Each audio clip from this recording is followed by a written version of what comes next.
הוא ניגש לנקודה הלבנה שהפכה לשחורה בחייו. באומת כדורגל, שתמיד רואה את עצמה כזוכה עוד לפני שהטורניר מתחיל בכלל, תמיד ימצאו שעיר לעזאזל.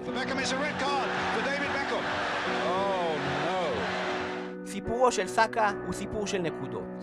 סיפור על ילד שבגיל כה צעיר הפך לפתע למאכזב הלאומי.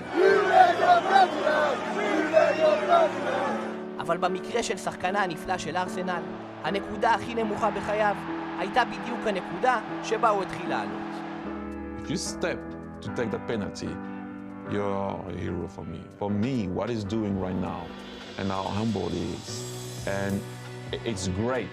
מהיום שבו נולד, הילד שגדל בצד הפחות נוצץ של לונדון למהגרים מניגריה, הבין שבמציאות הזו הוא ומשפחתו צריכים להילחם תמיד, כדי להגיע אל האושר.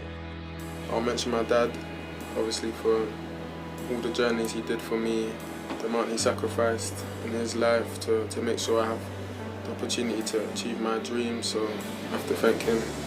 ובדיוק כמו משמעות השם בוקאיו, בשפת הוריו, הקשר הנפלא מוסיף אושר, גם במקומות נטולי תקווה. Dear Bukayo, I'm writing to say a big thank you on behalf of myself and the children you've helped here in Kano State, Nigeria. בדיוק כפי שיצא לדרך חדשה ומוצלחת במדעי התותחנים, כך הוא ממשיך להתעלות גם בשורות נבחרתו, בזירות הכי מפוארות. והנה זה בא! 4-0! בוקאיו סאקה!